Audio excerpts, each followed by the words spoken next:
3, 2,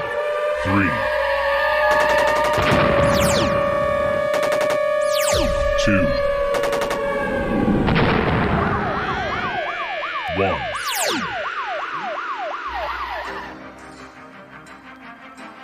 And now, you're tuned into the Navarro-Miller Report, featuring the hottest in news, entertainment, sports, and all those topics for the mainstream audience. The Navarro-Miller Report. Examine your reality. Hello, everyone, and welcome to the Navarro-Miller Report. I'm your host, Dave Navarro. And I'm Jeremy Miller. And with us today, Jeremy, we have special guest co-host, owner of California Distilleries, Billy Tiller. Billy, thanks so much for joining us today, man. Oh, thank you guys for having me. Should be fun. Our pleasure, yeah. man. Oh yeah, man! And I got to tell you guys, his alcohol that he owns. You guys actually make whiskey, and this whiskey, I kid you guys not, does not give you a hangover the next morning. I've had it, and the next day I'm like, wow, this is the first time I actually don't feel like I hate myself a lot at all. Like, it's weird. But yeah, man, Billy, I gotta love it. As you all know, I haven't tried it since I don't drink anymore. Although I want to say, where the hell was this when I was pounding whiskey away, man? I mean, seriously, why didn't I know about this? It wasn't there yet. It wasn't there yet. It wasn't out. It was out, just not legally. Oh, there you go. Got it. There you go. That'll be why. But you also, but the other thing too is that you guys don't just make whiskey. You guys also have moonshine, and it's flavored, because I've tasted your guys' apple. I think it's like what the apple pie or whatever it's called, and the peach. Oh my God, they were so fresh. I'm telling you, Jeremy, I was drinking this and I was like, oh, it tastes good. It's like juice. And before I knew it, I was like, the bottle's gone. Why is the rum always gone? Like, that was one of those situations. You got to be very careful with it, because there's a lot of liquor, even though you don't taste what people refer to as alcohol. That's impurities that give you the headaches and hangovers and taste like rubbing alcohol. That's not supposed to be in the alcohol. So when we remove that, there's no taste to the actual ethanol that we're drinking. So when I mix it with juice, it tastes like you're drinking or eating, if you will, an apple pie. And then people kill the bottle in an hour, and then they're gone. Right. Yeah, good times. I used to age my own mint juleps, so I'd buy a 100 proof bourbon, and I'd mix them up, and then I'd put them in the cabinet and age them for a couple of months. And same thing. I mean, people, they'd be through 2 or 3 jars, and before they realized they had made a mistake. Yeah, there's a lot of liquor. Oh yeah, it's good. It's always a good time when liquor hits you. You don't feel, and the next day you're like, hey, I feel good, yay! Like I don't know what that's like. I know, right? I know, right? Well, moving forward here, we got a lot of stuff to cover. We've been gone for a couple of weeks. We apologize. We've had technical difficulties. Actually, the truth is that Jeremy didn't want to be here with me here. He wanted to be here for all of you, but not with me here. I was trying to find a way around having him still be a part of this, but I'm stuck with the guy. I only came on because of Jeremy, so. Well, thank you. Thank you, Billy. Thank you so much, Billy. It hurts a little. I'm the one that invited you, and it hurts. It's sad. I'm not even going to talk about it. Anyways, we do have a great show for you guys today. We're talking entertainment news, and actually, we're talking about something that happened last week. Britney Spears, we all know that Britney Spears got married last week, but she had a bunch of guests. Paris Hilton was there, Selena Gomez, Madonna. I mean, there was a lot of a plethora of celebrities in a very small, intimate gathering that she had. But one guest, she had a party crash. She had a wedding crasher, I should say. Her ex-boyfriend, actually her ex-husband for like one night, she basically Jason Alexander showed up, and he was live streaming when he showed up to this whole ordeal. And what happened was that basically he had a box cutter on him when he showed up. Now, the guy's obviously unstable. She's already had a restraining order against this guy, and she knows where he lives. They, according to him, they grew up together. They've known each other since they were kids. They went to Vegas one or one night, got plastered, got married, whatever. They figured that it was a mistake that they made. The very next day, they got it annulled, and this guy's kind of been there ever since, I guess. And according to sources, he was basically going there because he felt that they were meant to be together. Completely cuckoo. So yeah, unfortunately for Brittany, she was nowhere near the guy. He never got to her. Security immediately got to him before he was able to disrupt anything. This is actually a couple hours before the wedding ceremony even began. So lucky for Brittany and the rest that he wasn't there to like try to cause a scene or anything like that. And fortunately, security was there to stop him. Thank God for that. But apparently, according and Billy, you actually told us this before the show started that he already had warrants out for his arrest beforehand. Right. Yeah, I was saying outside of Ventura County where this happened, after the police had detained him, they arrested him for the warrants on top of the trespassing and possible stalking, from what I understand. Yeah, this guy was really out of it, Jeremy. I mean, Jeremy, if this were to happen to you, I got to put you on the spot here. If this were to happen to you, if Joni's one of Joni's exes showed up at the wedding and you heard about this, what would you do in a situation such as that? Well, let me say, it would depend on which ex. Okay. It would. If it was her ex-husband, my three sons' biological, I don't even use the F word afterwards, just the biological, then I would actually be rather pleased, because it'd be the first chance in almost 17 years I've had to get my hands on him, and it wouldn't go very well for him, the abusive piece of shit. Hey, my youngest woke up with night terrors till he was 12 years old for what that son of a bitch put him through. If I got my hands on him, it wouldn't be pretty. And truthfully, I would be happy if I saw him show up. Now, if it was one of her other exes, I wouldn't have any big deal. I mean, if he wasn't invited, he wouldn't be coming in, but I wouldn't have an issue. I wouldn't have an issue with it. I certainly wouldn't cause a problem or be confrontational with him. I mean, there's no reason to. I mean, I've met a couple of her ex-boyfriends. I don't have a problem with it. I know she's not going back. She's with me. It's not an issue for me. But this guy obviously had issues. I mean, she got with him when she was very unstable. Mm-hmm. He's obviously very unstable. This is a volatile situation. So yeah, no doubt. I mean, obviously things are different between like you and her situation. Obviously, it's so funny because I would almost think that you'd be like, no, security, let him through. Let him through. Actually, if put him in a room real quick. I just have them lead him around the back of the building and tell him I'll meet him there. Billy, what about you, man? I mean, what would you do in a situation such as that? I'd be like, hey, that box cutter's not a knife. This is a knife. There you go. You know me, Dave. When you're around me, it's not a gun-free zone. So yeah, no, that's for sure. That's for sure. So, I mean, but again, luckily, in this particular situation, nothing got like out of hand. They were able to stop this wackadoodle from ever going anywhere near her. So that's props to security for being on top of it, for making sure that nothing happened. I mean, obviously we've talked about this before, Jeremy, that security in certain places are lax, not in this situation.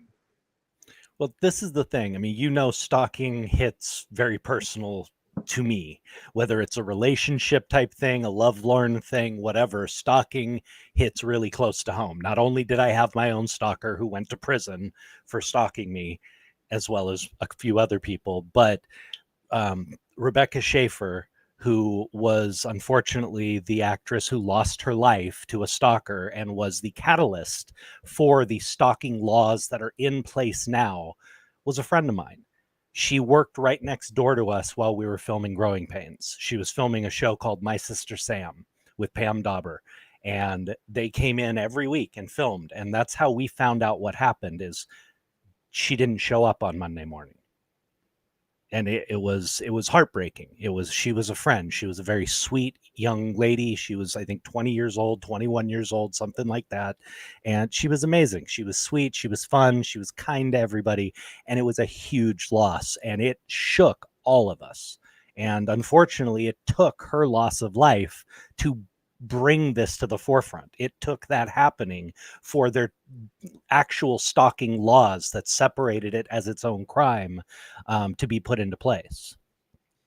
Well, I mean, it's definitely no laughing matter when it comes to that kind of situation. And I mean, this guy, you know, in particular, he obviously was delusional, like you said. You know, I mean, he met, or he was hanging around with Britney when she wasn't like at her best. She was a little bit, you know, not stable as well. So I mean, it's a tough one right there. But again, hopefully he'll get help after this. Hopefully he'll leave her alone. He'll leave both her and her new husband Sam as I can't pronounce his name, as Gary something like that. Hopefully they'll leave them both alone. And real quick, a point of fact, they have an ironclad prenup. So they get a divorce. This guy Sam gets zilch. He gets nothing out of Britney. So I guess she must have learned. She's learned over the years. So I mean, you know, but the guy. I mean, I think the guy is actually with her because he actually does love her. He's been like her rock during her unstable moments, and so I'm, you know, honestly, I'm happy that she hopefully has finally found happiness over, you know, because of everything she's been through, everything she's gone through, the Free Britney movement, the conservatorship, everything. You know, it's good to see that she's trying to move on with her life and trying to pretty much normalize herself and get herself back out there. So props to both of them, you know, many happy years for both of them. And hopefully that, you know, this will be the start of a great, wedding and great, marriage for Britney Spears. In other entertainment news, Amber Heard decided to give her side of the story now. She actually was on NBC early this morning to chat with Savannah Guthrie, and basically she's saying that she doesn't blame the jury for the decision. She basically is saying that they were influenced by social media and everything else. She's blaming social media, saying that she never got a fair trial. She never got a fair chance. She doesn't blame the jury because the witnesses that they had, and then of course the, you know, all the people that they had afterward. You know, the randos that she says she called them randos that showed up to testify during the trial were pretty much had a say in how the jury gave their verdict. But it was funny is that Savannah ended up telling her, well, the jury is not supposed to be influenced by anything other than the truth and the facts. And they basically said that all of your facts were untrue. Everything you said were untrue. So, I mean, you can't really blame the jury for being influenced for anything at this point. I mean, we all saw the trial. The world saw the trial. We all saw the verdict, and we all felt that. Even in the interview, actually, I saw snippets of the interview, and even in the interview, I saw the comments, and everybody's like, I still can't believe her acting. She still looks like she's acting, and it looks like she's trying so hard to cry, but she can't get the tears out.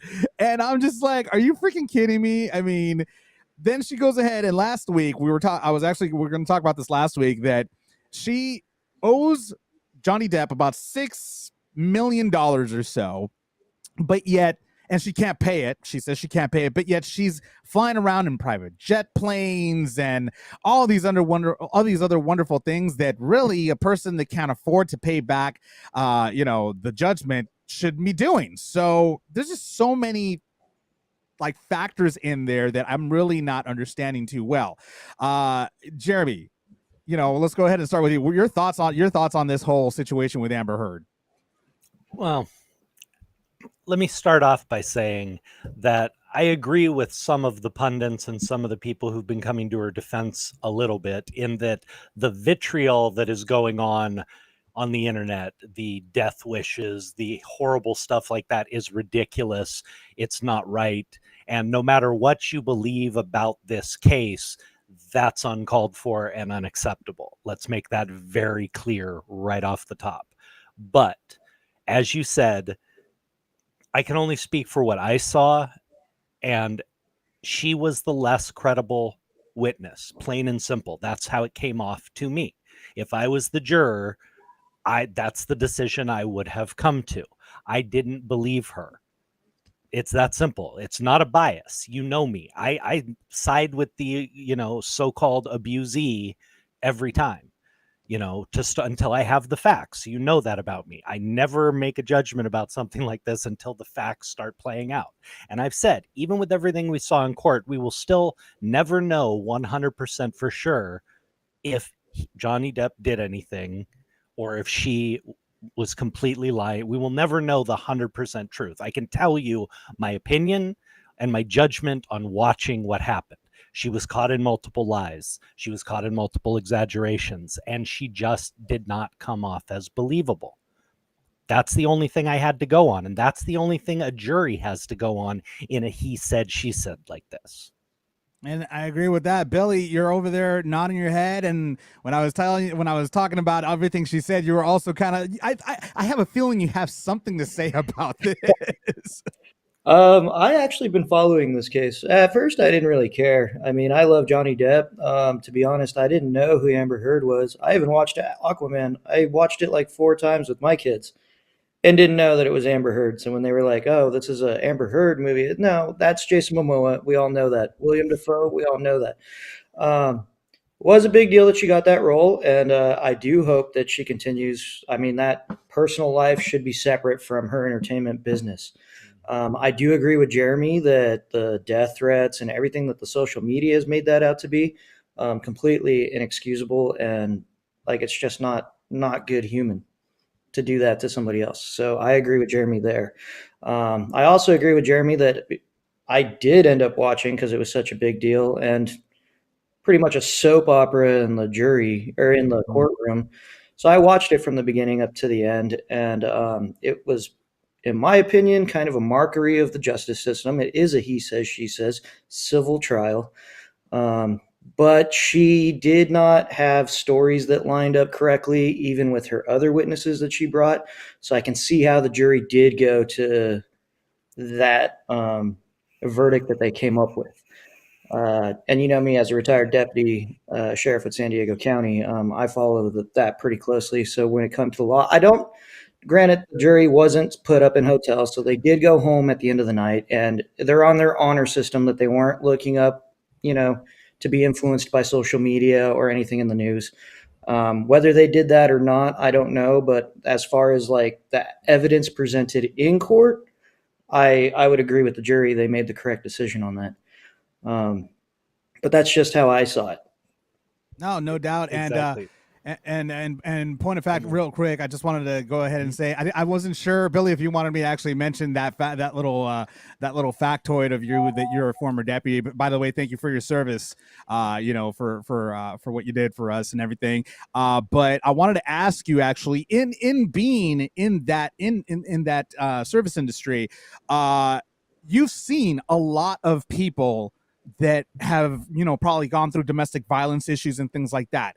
I mean, you've seen victims. I'm sure you've seen victims throughout that, when you were in that career. Seeing the way Amber, her mannerisms, facial expressions, things like that. I mean, and watching the trial, would you actually, as a jury, would you actually believe a lot of what she was saying was true? Or would you think that there's something not right here? Now, I can't speak for the jury, obviously. So only going off of what I saw, but keep in mind, my job in the sheriff's department was psychiatric emergency response team, 3,300 hours of psych training. So everything that I dealt was mostly with psych, which obviously dealt a lot with domestic violence and victims and PTSD and schizophrenia. And me being retired for PTSD myself, everybody reacts differently to PTSD. So I'm not saying she wasn't a victim, and coming from prior relationships and going to several calls where the man can be the victim.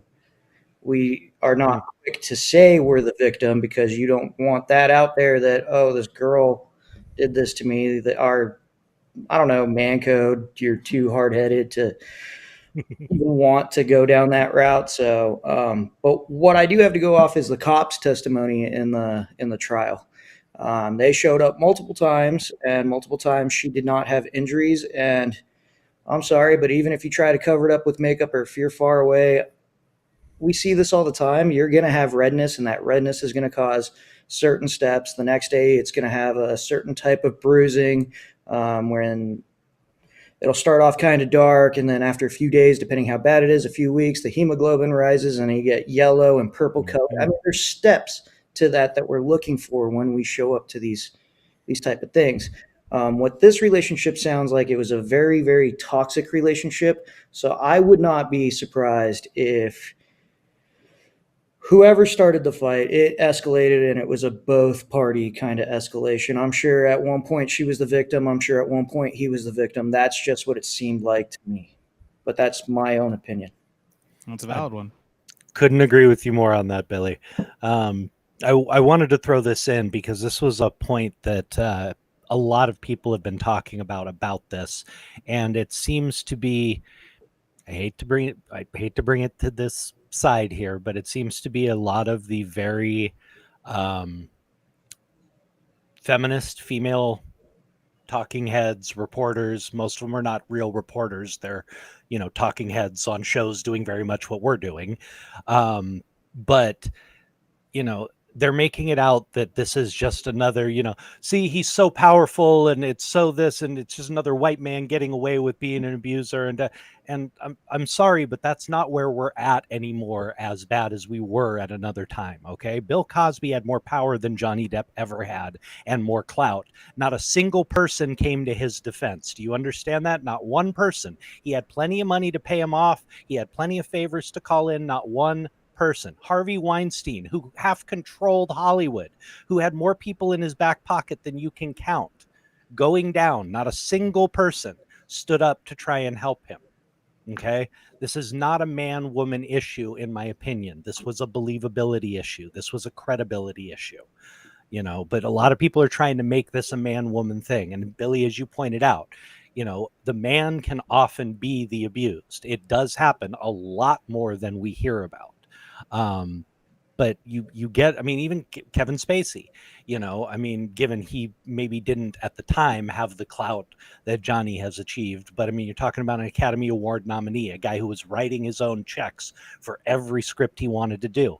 Not a single person came out to try and defend, oh no, he wouldn't do that. He wouldn't, if it's all about these white men who have power, then where were they with all these guys? And no, Bill's not a white guy, but he's loved by more white people than anybody in the world.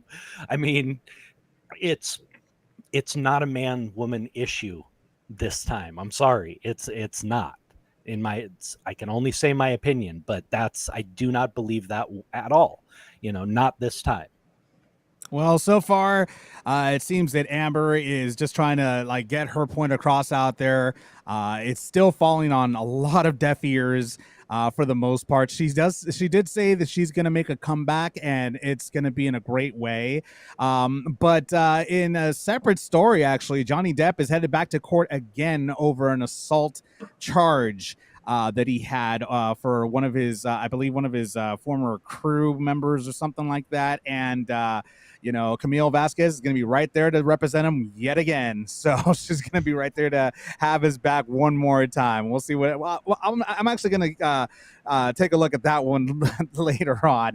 But you actually brought up another point that we're going to be talking about right here, Jeremy. Another actor that is being charged right now in the UK. Kevin Spacey is actually being charged in the UK for multiple counts, for 4 counts of sexual assault. This coming from Variety.com. It says, quote, Kevin Spacey has been formally charged with 4 counts of sexual assault in the UK.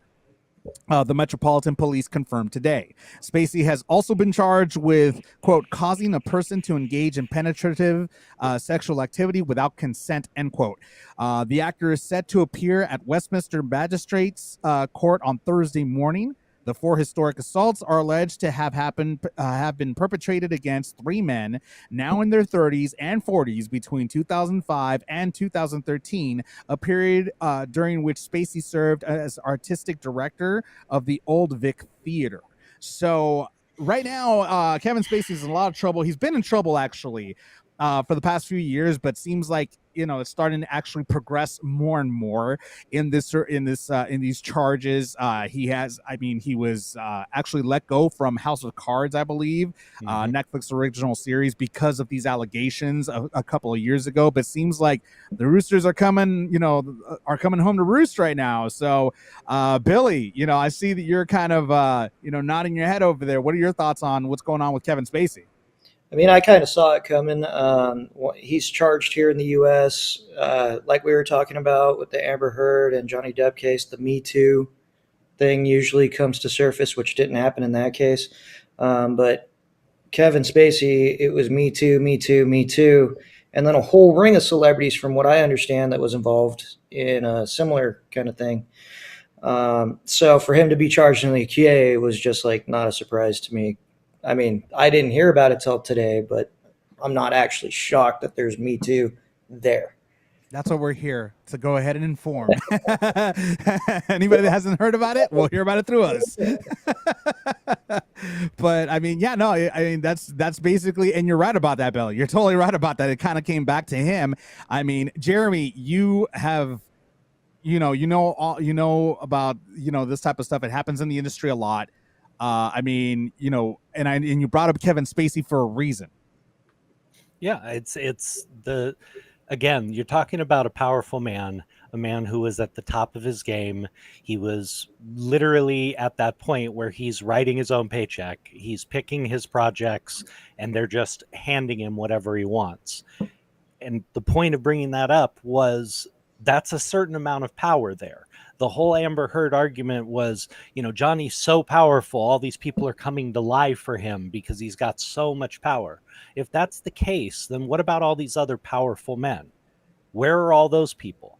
That's my question. That's what because honestly, people would be coming out of the woodwork if there were all these stories about him. That's how it is. People want their 5 minutes to talk about it and to have their victim moment and to get their 5 seconds of fame, whatever their reasoning, or whether it's because they just want vindication or justice. There's a lot of reasons why these people come forwards. And if no one's coming forwards, that says something. You're not talking about small fries here. You're not talking about people nobody's heard of. I mean, I have way too many friends this happened to in the business. I mean, I've talked about it before. I was abused, not by someone in the business, but I have many friends who were.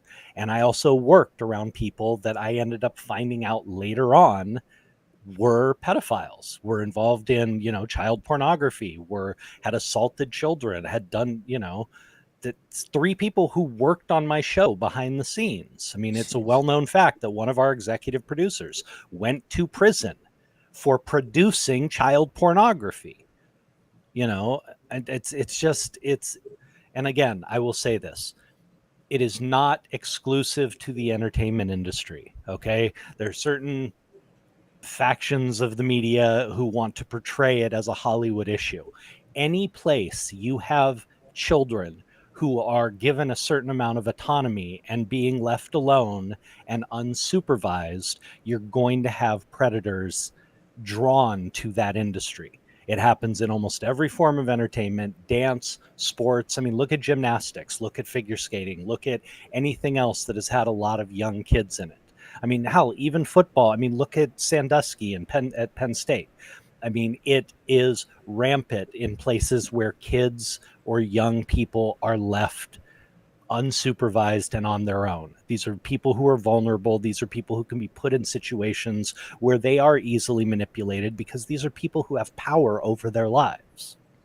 And this is true facts. I mean, and right now, Kevin Spacey is in deep trouble right now because, again, there's not just one person that decided to come forward, but you had 4 different guys come forward right now.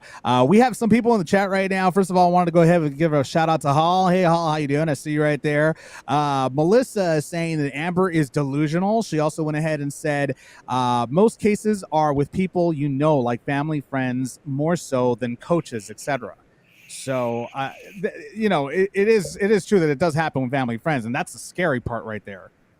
Well, I'd say, Billy, you probably unfortunately know a lot more about that than you'd want to, coming from, law enforcement. But it's true. I mean, you hear about it with celebrities, with coaches, with all these things because it makes the news. It's a big story. That's why we hear about it more. But the numbers, no, family member, family friend, somebody like that, the numbers are staggeringly out of proportion when you're talking about that. Statistically, in my former profession, when it came to those kind of crimes and cases, it was mostly by, if not a family member, then somebody that is well known within the family. Mm-hmm. I mean, that was a vast majority of them. Of course, there's that random grab a kid out of a park when mom's not looking, but most of them are by somebody that is not only like you. It's not like an acquaintance of the family. It's either a family member or somebody very, very close to the family to make that victim unfortunately uncomfortable, or to be comfortable instead of uncomfortable. Yeah, no, it's a tough world. It's a really, really scary world we live in. I mean, parents. I mean, it's my parents. My parents are always afraid of me going to sleepovers, me doing any of that kind of stuff, because they heard so many horror stories about children being molested by somebody that lived at a house or something like that. And that's why I never knew about a sleepover. I never went to sleepovers or anything like that, because my mom was like, nope, not happening. Sorry, you ain't going nowhere. You staying right here where I can see you. If you want to bring your friends over here, fine, let them come over here, but you're not going anywhere. So I'll tell you something. My mom actually wrote a book. She might have even written it with Brian Bonsall from Family Ties, the little boy on Family Ties. Mm-hmm. She might even have written it with his mom. I can't remember which child star's mom she wrote it with, but it was a guide by parents of kids in the industry for parents of kids in the industry. And it was all about protecting the kids. And it dealt with most of the business side, mostly, but it was also a large part about being there, being involved, keeping your eye on your kid. You're the only one who can keep them safe. I mean, I don't know how many times I saw kids, 14, 13, being sent off to another state with their publicist or their manager, are you kidding me? Really? Somebody who you've known for maybe a year, maybe two at the most, has a parasitic relationship with your child anyway in the business, in that they are, sorry, this shows my love for most managers and publicists and agents, but they're leeches. I mean, it's, people who suck off of people who have actual talent, and they make their living by leeching off of them. I mean, that's basically what they do. Now, the good ones, they really nurture and take care, but the problem is those ones are few and far between. So, I mean, what parent in their right mind would let their child go to another state or, unsupervised with someone like that? But again, even the parents, they don't know any better a lot of times. They're trying to give their kid the best opportunity to succeed in this business, all of that. They're easily manipulated. They're vulnerable as well. So, you can't just say it's all the parents' fault. I mean, a lot of these parents, I can tell you, my mom didn't know squat when we got into this business. I mean, didn't know a thing. I mean, I got screwed over many times through just, unfortunately, her not knowing any better. But I was never in danger. True. That's a good parent right there to watch her child's back right there. But it's unfortunately there's a lot of them that slip through the cracks. A lot of parents that unfortunately weren't as protective as our parents were with us. So and this right here with Kevin Spacey, this actually happened to men. Like, that's the crazy part. It happened to some of them were not of age, but some of them were actually, because they were like, oh, well, I mean, it's Kevin Spacey and he's maybe going to give me a role or something, or put me in a movie or something, so it's just, that's the worst thing. Actually very common, much like the domestic violence thing I was talking about earlier. Mm-hmm. Boys, men being sexually abused are going to be more afraid to come out because of that embarrassment that they feel, and that's not supposed to happen to me kind of thing. And I also don't think that this is a new thing. For example, my kids, I don't kick them outside like my parents. Hey, when the street lights come on, that means it's curfew. Yep. Like if my kids are out front playing, I'm out there with them. I don't care if I have a 2-year-old all the way up to a 14-year-old. No, you're not just hanging out by yourself out front, especially not after dark. But I don't think this is also like a new thing. I think we just have the podcasts like what you guys invited me here today for. We have the social media, we have the internet with news. And I think the news about these kind of atrocities just spread a lot faster to multiple towns, and we can all hear about it that same day. So it's been going on for probably a while. It's just you probably wouldn't hear about it in Bodunk town out in the middle of nowhere. Exactly. No doubt, no doubt. And real quick, in our stream, we have Michael saying Jeremy Miller, the best, watching from the Maltese island in Europe. Michael, so thank you so much. Man. Thank you so much for watching. Devo says, yes, he was always one of my favorites, and we will be until I die. Well, there you go. You got See, fans. This is why I put up with him, because I love you guys. Yeah. Thanks, guys. Appreciate that. He's still here because of you. He won't go away. Hall is also saying, my buddy Hall's also saying, love you, Miller. So everybody loves him. Hey, that's he's a lovable guy. What can I say? Anywho, Dave, I grew up watching Ben Seaver. that was.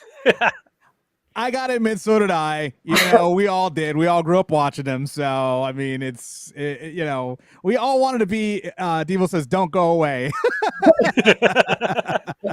Like I said, man, I was a total sitcom kid. I understand people having the connection with our show because I had that connection with other shows. Even when we were doing Growing Pains, I was watching all the other sitcoms that, were big on TV. I watched Family Ties regularly. I watched Cosby Show. I watched Cheers and, all these different shows, not to mention the ones I grew up on, freaking Brady Bunch and The Hulk and all those, different shows that I grew up reciting and just loving. So I get that connection because I still have that fondness for those actors that, were a part of my life through those shows. And Melissa's also saying sitcoms saved my life. Not going to lie. So and I like her. I'm sure we all agree with that. She also had to say something else, actually, because some of these comments come in a little bit delayed. So we apologize for that. But going back to what we were talking about, Melissa actually had something to say. She said, the scary thing is the cases not being reported and having these sick people get so-called respected jobs in the community. It's scary speaking from experience. So, yeah. I've told you this story before. There was a man. Screw it. No, I can use his name because this is all public record. His name is Bob Villard. This guy was charged with child pornography in Canada. Came down and became paparazzi during my day on Growing Pains and got himself around lots and lots of kids in the industry. And then made himself a children's publicist. Oh my God. I found him on our set over at Ashley Johnson, the little girl on our show's trailer, talking with her and her mom. I went over there, grabbed the mom, and said, excuse me, what's going on? Oh, well, he's, talking to us about being a new publicist. And then, no. I went and got security immediately, and I said, you guys get him off the lot, or I'm going to get a baseball bat. Do it now. And they exited him off of his feet, off the lot, and he was never allowed back. But it happens that quickly. It was known in the industry that this guy had been charged in Canada, and yet they still let him be paparazzi around all these children and then get a license to be a PR. It happens. That's a scary thought. That's a scary thought. But we gotta figure out a way to protect these kids a lot better than they did back then. So hopefully, there'll be more, I guess, more caution in place to protect these kids, especially these child actors. And I think there are now. I mean, things have changed. Like Billy, you said to yourself, things get out a lot faster like wildfire because of social media, because of the technology. That both is a good thing and a bad thing at the same time. I mean, there's always a flip of the coin with technology, but as long as it does something to help, that's all that matters in the end. So, we'll go ahead and, I agree with you, Dave. I mean, technology can be scary. For example, we're hearing more and more about crimes like this that are committed everywhere in everybody's neighborhood. You hear a lot more of it, so you get a lot more afraid. But at the same time, I also agree that it's absolutely wonderful because that Amber Alert, I mean, we're finding more and more kids a whole lot faster before anything and before that Amber Alert came out. Thank God for that. Thank God for that. Well, we'll go ahead and keep everybody apprised. If anything new happens with the Kevin Spacey trial, we'll be sure to inform everybody on what's going on. In other entertainment news, it's a sad day in Hollywood today as Hollywood says goodbye to wonderful actor Philip Baker Hall. Passed away today at the age of 90. Most of us might have seen Hall in many different movies. I saw him in the movie The Rock with Sean Connery and I can't. Oh my God, the name escapes me right now. Really? Nicolas Cage. Thank you, really? Nicolas Cage. Flatline for 2 seconds. Don't blame me. With Sean Connery and Nicolas Cage, he was also in Rush Hour with Chris Tucker and Jackie Chan. I mean, he's been in a lot of movies. Boogie Nights. He was in Magnolia, Seinfeld. His most recent stint was in Modern Family. So he was there. He fortunately we heard that he actually passed away peacefully in his home in Glendale, California today at the age of 90. So says the representatives for his family. I mean, I saw him in a couple of these movies, and he always had that rustic, like, kind of like voice, like, he always had that kind of like rusty voice about him that I always enjoyed. And I mean, Billy, did you? I'm sure you saw him in a couple of movies, didn't you? Oh, I love him. Yeah, absolutely. So many movies. One of my favorite comedians was Jim Carrey. So Bruce Almighty. He was his boss at the radio station. Yeah. That's right. He's been in so many movies, from comedy to dramas to action. He's an icon and a legend. Deeply going to be missed. Yeah. Jeremy, you know how I feel about this. Yeah. I love. I mean, losing huge people. A huge person that everybody knows by name is one thing, but these smaller actors who, if I said their name, 9 people out of 10 wouldn't have a clue. But the second you show them a picture, they go, I love that guy. Every time he does a part, I love him. He's amazing. Those are the guys that you really feel that loss, because those are the actors that really make a film.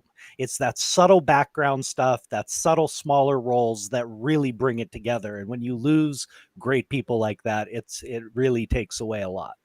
And we're losing them left and right too, man. I mean, what's going on? Like, we're losing a lot of great ones. I mean, well, it's age. I know. 90. That was a full life. 90 was a full life for him. I mean, you can't look at everything he did. And 90 years old, going peacefully at home. I mean, to accomplish all that he did, to be a part of so much that will be remembered, and to go out like that after such a long life, not many of us could ask for more.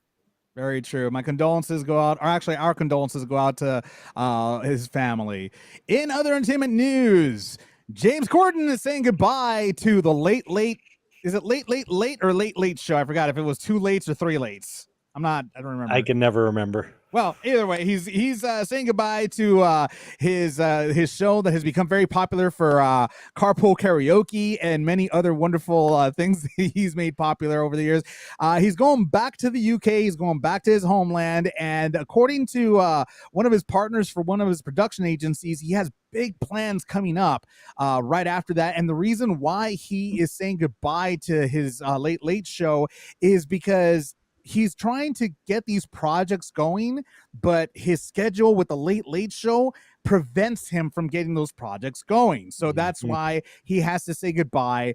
This is his final season. He made the announcement last week. So it's going to be the final season of the late show with James Corden. Personally, I actually have watched a couple of, I think, he started the show back in 2015 and it just started, getting bigger, larger and larger and larger. And again, carpool karaoke. I love watching carpool karaoke. It's one of the favorites that I freaking really enjoy watching. Billy, you love carpool karaoke too, right? I own the game, dude. They made it. That's great. I love it. Absolutely love it. So do you do it in your car too? Oh, all the time. Nice. Not only that, but the game and the video game I have at the distillery. So when people come over, we play at the bar. Nice. Oh, nice. Actually, the whole thing is great. It just takes your mind off of everything that's going on. And James Corden has just been great in everything that he's done, not just carpool karaoke, but I mean, he's just a funny guy in general. So. Oh yeah, no, I personally agree. I mean, and I look at it this way: he went ahead and started a game, which personally we all do anyway in the car. If we hear a song, we start singing anyway. So I mean, he actually made it a great game, which is brilliant in my opinion. So I mean, and Jeremy, I mean, I've heard every time I'm in the car with you, you never sing. Like you never sing, even when the Growing Pains theme song comes on, you never sing. It'd be like a scary movie too, when the lady comes on and says, "Hey, I'm trying to sing." Oh yeah, that one too. I remember that. Yeah, you know me. I don't torture people with my voice anymore. But you were the voice of Linus in the Peanuts gang. I mean, you had that voice. When I was young, I could sing. I was trained, and I think I've told you this. I was working with the same vocal coach that Michael Jackson used. I worked with him multiple times, as well as his main understudy. And that's who I worked with and trained under for years. But I had other interests as well. And when my voice changed and when I was hitting puberty, I quit training. So that ability, that control, all of that went right out the window when all of this changed. That's the truth. I can sing in about that much of a range. If it's in this range right here, I'm awesome. If it goes out of that, can't sing a note. That's just how it is now. So I don't subject people to that anymore. But no, love James Corden for the carpool karaoke. I have to admit, truthfully, not the biggest fan of the rest of his show, his interview style, that kind of thing. Didn't connect with me, so I didn't watch it very often. There were other late night shows that I preferred their interviewing and things like that. But he does, the carpool karaoke and a few of the other bits that he would do were very creative, a great way to capitalize on things that were already very, very familiar to a lot of us, and to bring it out in a different way. So it'll be a loss, but I very much understand why he would be doing this. It is when you are booked into a show like that, and you're talking about an everyday show. 5 days a week. This isn't like doing a sitcom. Yeah. I mean, that's when we were doing the sitcom, Alan was working on 9 projects at a time. That was our running joke all the time, was if Alan wasn't on the set, he's on the phone. So if we're ready to film and he's not there, it was get him off the phone and get him here. And I swear to God, 99.9 times out of 100, that's exactly where he was. He was by the craft service table on the set phone, making some business deal. Because he was always producing and writing music and writing scripts, and that's what he did. But we did 1 episode a week. All we had to do was rehearse and polish that 1 episode. James Corden and these guys have to put out new material, new monologues, everything 5 days a week. So with hours notice. Exactly. That is absolutely insane scheduling. And when you have more you want to do, it really limits you. No, it's tough. I mean, he definitely deserves to go ahead and take a break from all this and try to focus on projects that he's passionate about. He's an artist through and through. So James Corden, you will be definitely missed in here in the US, but let's see what you got when you get to the UK. We're bound to know what you're gonna be up to over there anyway. Oh, yeah. In our stream, we have Devo saying that I'm the karaoke queen, GA LOL. And then we got Melissa saying he's gonna be missed. Also saying the crosswalk skits he did as well were so funny. I gotta agree with that too. Yes. The Great Divine is saying Johnny Carson, love him. So that was another one that was really king, great. I mean, the king right there. So definitely James Corden will be missed in the Late Late Show. In other entertainment news, Jeremy, we have a second, actually, not a first, but a second. Jennifer Hudson is an EGOT winner. Yeah, this is pretty big. This is really awesome. Jennifer Hudson is incredibly talented. This is a multifaceted woman who I was blown away by her voice when she first, hit the scene.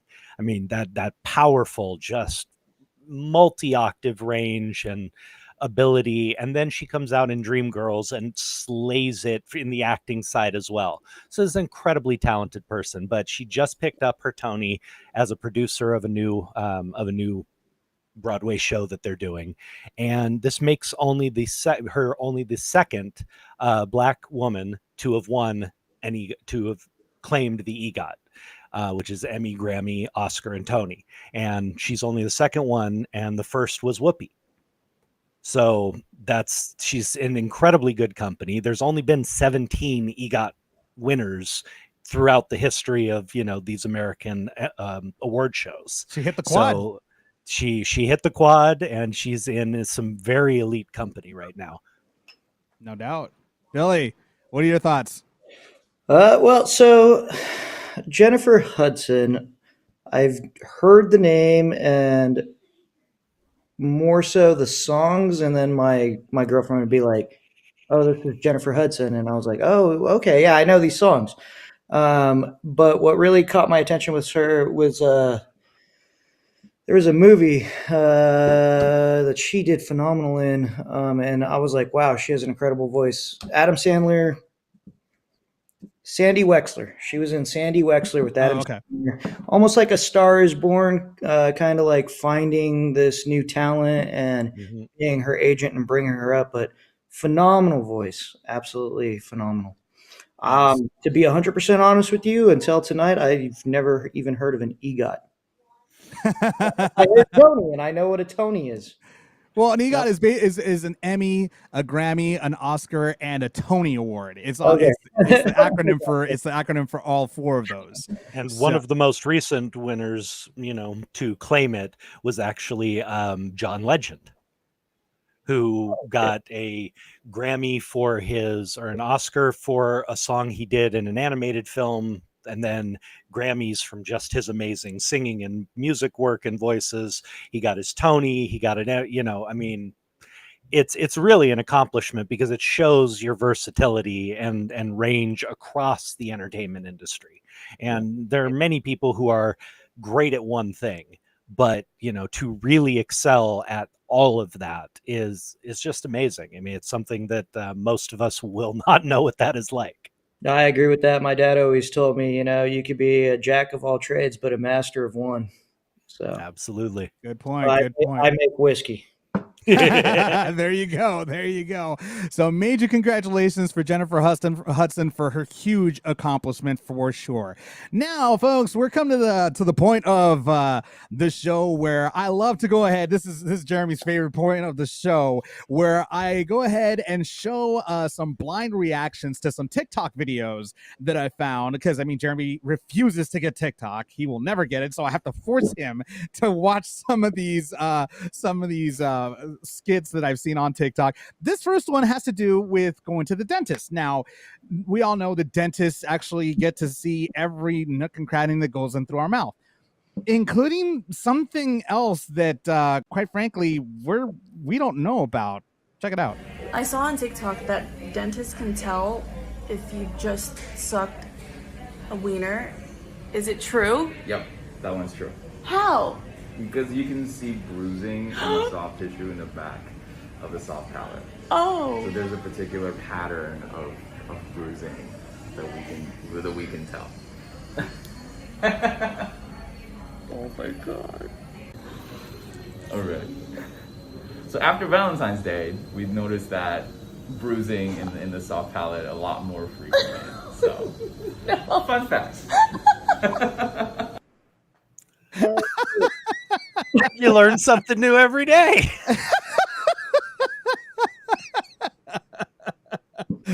Yeah, and he's even said after Valentine's Day, we get a lot of those in here. I'm not even sure what to say to that except information I never knew I needed. Yeah, facts on that, Billy. How do you feel about that? How does this make you feel? That just must make a lot of work on some supervisor promotions that I know from some people. Oh my God. Well, this next TikTok video, again, we're also, the Navarro-Miller report is also to inform people. This next TikTok video has to do with I've seen some TikTok videos of people imitating animals. This one in particular, actually, well, before we get to that, there's somebody that actually made a comment. Yeah, I did just start laughing at that one. This TikTok video has to do with a person imitating certain animals, and God, he really went all out for this one. Let me just check this out.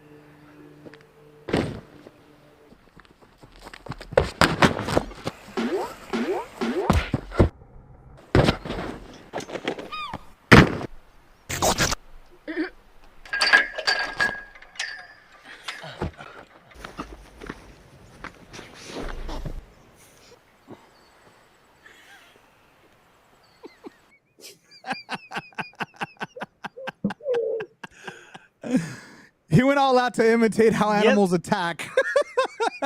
Yes, he did. A lot of free time on his hands. I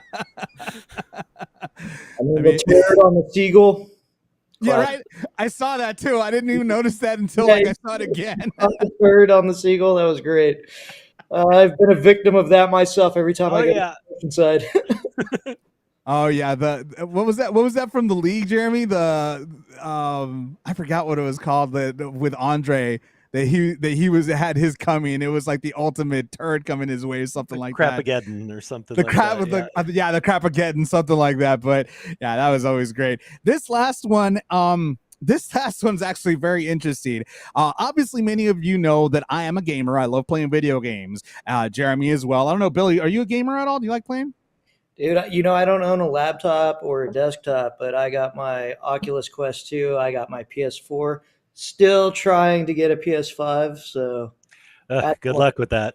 Yeah, not going to happen. But I've had every generation of every game since the Atari. So awesome. Nice. So this next TikTok had to do with another podcast, and this is the funniest thing.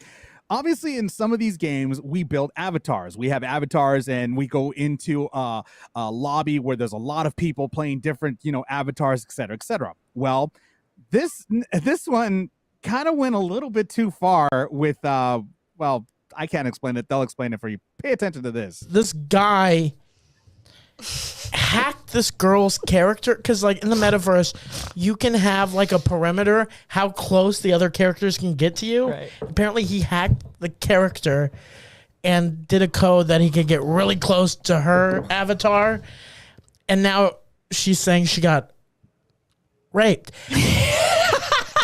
And my thing is like, yeah, if it made you uncomfortable, tread lightly, Tony. Log off.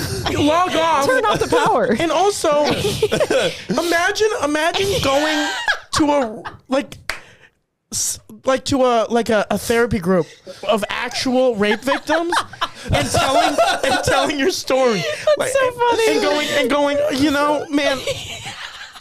The other day, I know. Hey, Cynthia, I know you were in an alleyway and you just got jumped, But the other night I was SpongeBob SquarePants, and we're not here to judge. We're here to share experiences. Some people do it in an alleyway. Some people lose their own husbands. There are so many. I was playing Modern Warfare 2.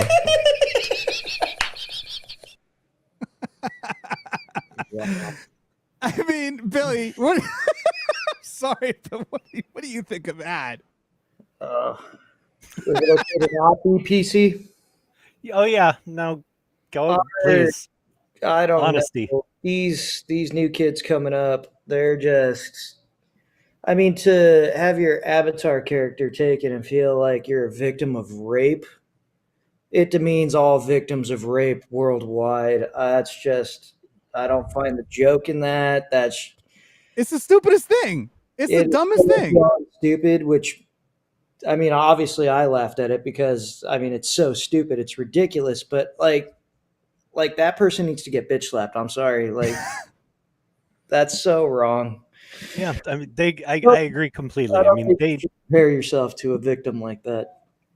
No, that's the part that, bothers me the most. I mean, honestly, if you're that fragile that your computer avatar's space was invaded and you're comparing that to you have some serious issues that you need to deal with. First and foremost, look in the mirror because you got some serious stuff you got to deal with. And secondly, if you're just being a pain in the ass about it, then yeah, bitch slapped is a good word for it.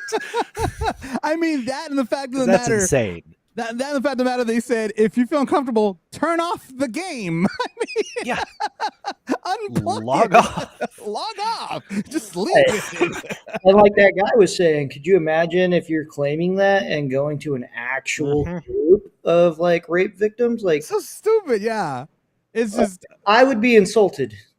I'm insulted, and luckily I'm not a victim of that, but I'm insulted for the victims. That's absolutely beyond insane. But no, not not being PC.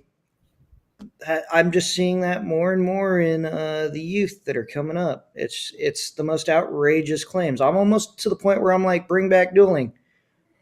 Not that I'm anybody's life. I don't want to take anybody's life, but I bet there's a lot less offended people if I were to challenge you to an actual duel.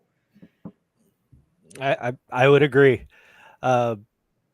Yeah, no, it's just insane. And I will say that there is communities and crap out there online. We all know how sick it can be. There is an actual video game that I read about in one of those, like the 20 games banned across the world kind of a article. I will not use the name, but there is a game out there made by a Japanese company. And the whole point is to molest and rape a mother and daughter. Wow. I'm not kidding. This is an actual game that can be downloaded. It is horrific. It has been banned in almost every single country. And like I said, I've only heard about it. I read about I read this article and it talked about, I don't know if you remember, what was it? Mailman or Postal? I think it was Postal was the really violent one that got banned in all these countries. It was on one of those lists. And it is a horrific game from everything I have read. I mean, the whole point is like gaining more levels so you can do more horrible things. And it is an atrocity. So these communities do exist. When you're talking about an avatar in something as simple and harmless as a Facebook fake world, you're belittling what really is out there that is dangerous and scary. Correct. I couldn't agree more. I agree with you, Jeremy. I mean, when my child came to me and was like, hey, I want to download Bad Neighbor or something like that, where you have to break the neighbor's house, or I was like, your dad's a cop, right? At the same time, I did play Battlefield, and I accepted it, where I had to go in and do the shooting in the airport, where you were pretty much an active shooter, which is equally as wrong. But the two biggest crimes in my book is going to be a sexual crime. Obviously, pedophiles up there at the very top, but any rape on any person. And rape, not just meaning the legal definition, but sodomy and whatever have you. The next one is going to be anybody that abuses any kind of political, where the public is supposed to have your trust. So judges, cops, firefighters, paramedics, anybody in a legal authority position. That's like the worst kind of crimes. And to make a game and a mockery of that kind of situation, I think is just wrong. That's just my opinion. And part of the reason why I mean, part of the reason why I always do these blind reacts is to get a blind reaction. And, you know, in this particular case, most of the time they're funny. But in this particular case, I thought that this was so ridiculous when I heard about it. I needed to get your guys' opinion on this because I was like, this is ridiculous. Are you freaking kidding me right now? Like, I can't believe I'm hearing this right now. But, I mean, like you said, Billy, this generation. Bitch slut. I can't with them anymore. Well, that's our TikTok blind reaction right there. We wanted to go ahead and move forward with some sports. We got some sports news for everybody. Of course, we all know the NBA Finals is here. And Game 5 going on right now. Game 5 going on right now. Warriors versus Celtics. I mean, this game. Okay. I'm obviously not a Celtics fan, never will be. I'm a Lakers fan, and I'll always be a diehard Lakers fan. And we all know that our biggest rivals are the Boston Celtics, especially since we're tied as far as championships go right now. We're not? I thought we were tied. We're ahead by 1. Oh, we're ahead by 1. Oh, the last one we won put us ahead by 1. That's right. You're right. So, and the Celtics, they're trying to tie it up again. But right now the Warriors are saying, you're not going to tie us up. Sorry. But at the same time, I also don't like the Warriors. I don't like Steph Curry. I don't like Klay Thompson. You don't like perfection? I don't like the 3-point shots. They're killing us every time. Like, it's insane. I know you're a Warriors fan, Jeremy. Well, so I appreciate great players and great teams, and that team has been great over the last, they've had a couple of off years, but their championship years and even the years they made it to the finals and lost, they've had some really great teams. They play very scrappy defense, and they have 2 of the best scorers in the entire league, 2 guys who can shoot daggers from half court. So I appreciate that. I do. I am a Laker fan as well. I'm not as diehard because I came late to the game. I've told you before, I was a Piston fan in the 80s. When they had the big rivalry with the Lakers, I was rooting for the bad boys. Yep. I didn't come to the Lakers side until Shaq, because I was a Shaq fan. I followed him at LSU. I really appreciated him. I followed him to Orlando, him and Penny Hardaway. And then when he came to LA, that really got my love going for the Lakers. But I'm still able to appreciate other great teams, unless it's the Boston Celtics. Then I'm just rooting against them constantly. Well, Melissa's already saying she's a Celtics fan all the way right there. So. Oh, sorry, Melissa. Sorry, Melissa. But, I got to say, I hate that leprechaun. I hate him. Me too. I agree with you. I'm a little offended. No, I like the Shamrock. I'm Irish. I mean, that's... But that logo on their court. But it used to be red. FYI. There you go. I mean, and Billy, what about you, man? I mean, you own a distillery with people coming in right now. Like, are you playing the game at your spot? I do run the games on the TVs, obviously in the tasting room in our VIP area, which is that's a real speakeasy. We call it the If You Know You Know bar. So only people that know about it can get in there. But we do run the games. Dave and Jeremy, do you mind if I give a shout out to one of my boys? Of course. No, please go for it. Justin Simon, straight out of here in Southern California, right here in Temecula. He played for the Chicago Bulls last year. Went during the summer, played in the Australia and the European circuit, and he just got drafted by the Arizona Suns. So hopefully we see some good stuff from that kid coming out this year. Nice, man. Nice. Congratulations to him. And, we'll see what happens right now. Game 5. We'll see who ends up going on top. I mean, I hate these games sometimes because they always go up and down, up and down. I'm like, come on, one of you guys do a sweep. Come on, let's sweep somebody here. This is how the finals should be. I'm sorry. This is how I remember all the great series from, being a kid, was one team going up 2-0, the next team going back home and winning the next 2. That game 5 being so important, that tiebreaker. And they say that, the percentages for the winners of game 5s in almost every sport is, better than 70 or 80%, I think it is, for, taking the best of 7. So game 5 is really crucial, and it'll be interesting to see, because I hate to say it, Boston has been playing some pretty dang good basketball, and the Warriors had to really step it up to win the 2 games that they did. Jason Tatum, who's playing for Boston, has been off They've definitely kind of had his number defensively, and if he's still struggling, I think it could be tough for them tonight. But we'll see. Well, we'll see what happens. That's the news. In case you haven't heard it, thank you so much for watching the Navarro-Miller Report. Wanted to go ahead and give a special thanks to our special guest co-host, Mr. Billy Tiller from California Distilleries Inc. And Billy, how can people stalk you in a good way on social media? Yeah, we need to clarify that nowadays. Obviously, we have the basic social medias, Twitter, Instagram, Facebook. So California with the K Distilleries, very easy to find. I'm one of the few distilleries, not only in the country, but definitely in San Diego. My product is also available in every Total Wine & More in California, and we're hoping to increase to the other states. So we'll be seeing you guys soon, for sure. Thank you, Dave and Jeremy, for having me here. This was a lot of fun. I look forward to doing it again. Hey, pleasure, man. This has been great, and it's been great talking with you. We'd love to have you back on here, and everybody could also order your products online as well. I believe it's www.californiawithak.distilleries.com.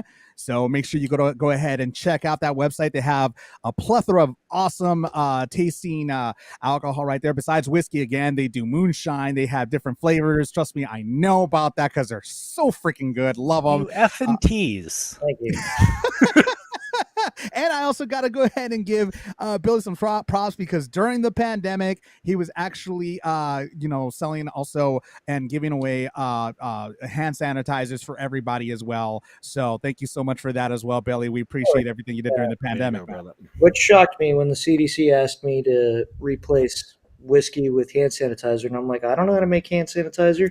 So they sent me the FDA and the WHO's formula, figured out how to do it, started putting it in production, sold it strictly to the government, and then we donated the rest to the public. We've donated to the city for the homeless outreach programs, every first responder that wasn't able to access it. So your police force, your ambulances, your fire trucks, and a bunch went to the hospitals to help that hardworking staff that were just on the front lines. So. Mind you, Billy, I already liked you, man. Well, let me now just say I this. love you. Well, let me just say this. Mind you, this was during a time where there was no hand sanitizers. There was nothing. We had a shortage. Billy's company were the ones that actually were making some to try to go ahead and alleviate a lot of the hospitals, a lot of these people that needed hand sanitizers, needed sanitation. Billy's California Distilleries Inc. were the ones that were actually helping as much as they could from their distillery. So, Billy, thank you so much. Thank you, California Distilleries, for everything you did. No, I appreciate that. Yeah, we were just trying to help those that were trying to help us, man. And real quick, I also wanted to say a heartwarming thank you to your dad that passed away earlier this year. Again, my condolences to you and your family. Your dad was an amazing person. I met Bill a long time ago. Awesome person. Loved the man, and he was around. He was the one that was actually also the head of trying to get these products out here, the hand sanitizers out there, along with you. So thanks to him as well. Apple doesn't fall far from the tree, man. Dave, had he not passed, he would have been here with you today. He had the perfect radio voice and diarrhea of the mouth to do this. I had more reserve, so you're welcome. No, thank you. Definitely. Thank you. And it's true, actually. We actually, just so everybody knows, we actually had him booked a week before he passed. We actually had him booked to be on the Navarro-Miller Report a week before he passed. And when I got the news, I was in shock. I was heartbroken. And again, Bill Tiller will be missed by many people, including yours truly right here. So here's to you, Bill. Thank you so much for everything you did for us. And again, Billy, thank you. And everybody else, I'm your host, Dave Navarro, along with this guy that, I really, whatever. I'm Jeremy Miller, and it's been a pleasure. We will see you again coming this Friday. Make sure you follow us on social media. Make sure you follow us on YouTube. Hit that notification button so that way you could go ahead and and know when we're on, because we're always on Mondays and Fridays at 6 p.m. Pacific Standard Time. But for right now, we will see all of you next time. Take care, everyone.